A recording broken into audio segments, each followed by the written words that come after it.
de língua inglesa e hoje nós vamos ter nossa primeira aula online.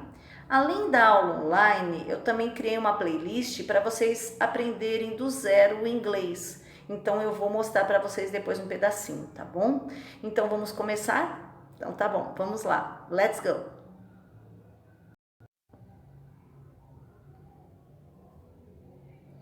Bom, nós vamos conhecer a organização de um dicionário bilíngue para construir o repertório lexical. Nós vamos começar falando dos símbolos fonéticos.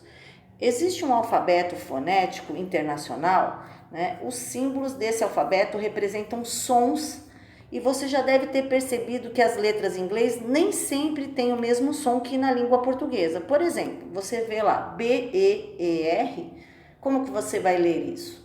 Né? Será que você vai ler bear, né? Mas não se lê bear, se lê beer.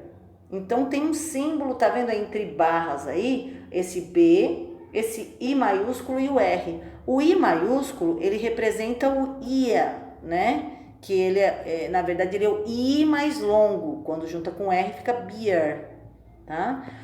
Os sons fonéticos sempre estão entre barras. Então, alguns símbolos fonéticos são desse jeitinho aí, tá bom? Alguns exemplos de símbolos fonéticos. Então, eu tenho a palavra let e a palavra late. Então, ó, você pode ver que esse 3 ao contrário é um E. Então, let, pronuncia L-E, forte com o T, tá? E eu tenho late, que parece leite, né?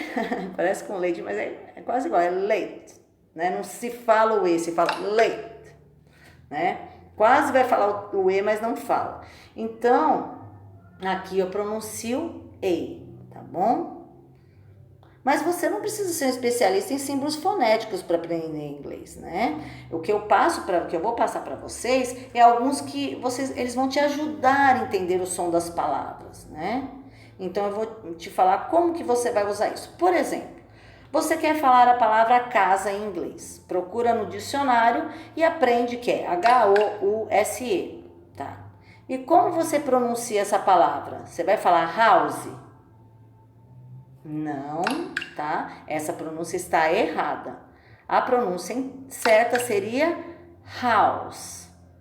Porque house, né? Parece aquele drops, né? Aquela bala que a gente chupa, mas não é, né? Então, se a gente for ver um símbolo fonético, esse que está entre as barras, ele tá o R, o H que tem som de R, o A, um som de U e S, e não tem o som de E.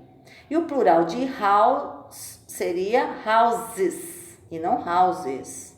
Aí tá vendo que tem um I, tá vendo? Então, entre barras, a gente vai ver o som das palavras.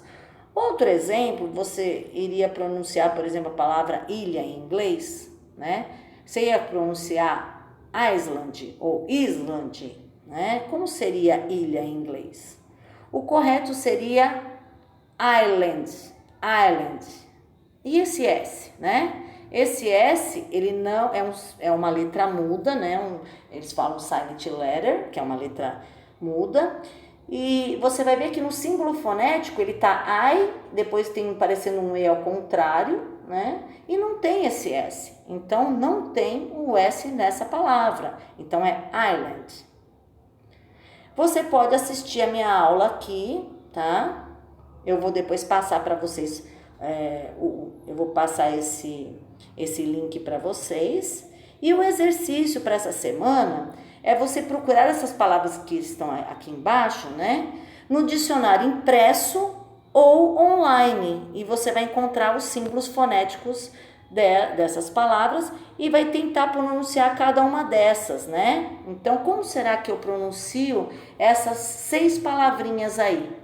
Né? Então você vai ver que elas vão ter um símbolo parecido com aquele 3 ao contrário e o outro com E. Então aí você vai saber como que você vai falar, se é com E ou se é com, né? Se é com E, tá bom?